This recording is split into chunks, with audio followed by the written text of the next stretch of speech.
Now, a report from MPs today accuses the Labour leader Jeremy Corbyn of not doing enough to tackle anti-Semitism in his party. The Home Affairs Select Committee says he has provided a consistent lack of leadership on the issue and said the party's own investigation into the problem had failed to deliver. Well, the committee's acting chair is Conservative MP Tim Loughton. He joins me now from central London. A very good morning to you. Are you just picking on the Labour Party, and especially here?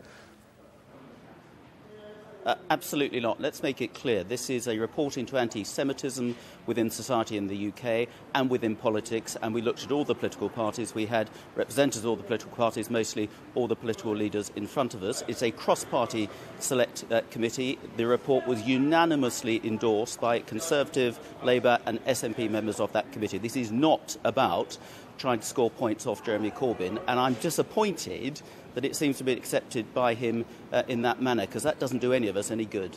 Well, you know, Jeremy Corbyn saying, we investigated this, we didn't have to. I set up an independent committee chaired by then Shami Chakrabarti, now Baroness Chakrabarti. She looked into it, and there are actions that she recommended that we are taking.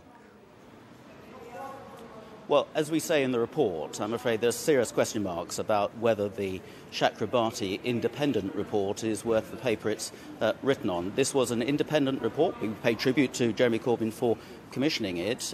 Within days, she'd become a member of the Labour Party. Within a few more days, she'd become a Labour member of the House of Lords. And now she sits around the shadow cabinet table with Jeremy Corbyn as the Shadow Attorney General. So that's not an independent report, a report which failed even to define anti-Semitism, focused more on other forms of racism, didn't even acknowledge the up to 50 members of the Labour Party who've been suspended, readmitted, resuspended or whatever, and really dodged the serious questions, which is why we're saying in the report that Jeremy Corbyn, for the sake of his party, all political parties, and the problems of anti-Semitism in society, needs to take this much more seriously, and I'm afraid he's still in denial, and so that sort of response is deeply disappointing for all members of the committee. Well, I mean, just let me talk about your investigations. I understand, and I've got Jeremy Newmark, National Chair of the Jewish Labour Movement, coming up next. He's going to tell me you didn't talk to his group.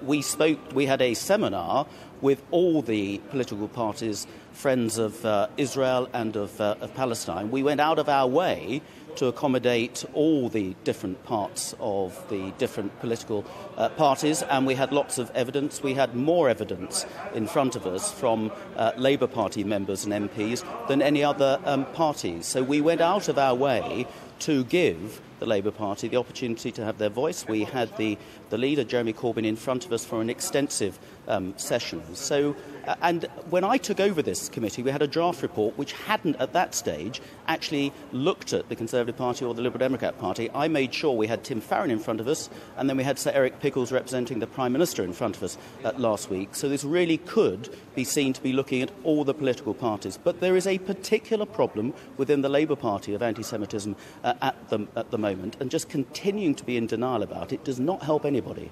OK, well, I'll put that to Mr Newmark in a moment or two. Can I just ask you about other business before the Home Affairs Select Committee? Of course, this issue of the inquiry into historical allegations in so many institutions of child sexual abuse. And the former chair of it, Lowell Goddard, she's gone back to New Zealand. She's resigned. You want to talk to her, don't you?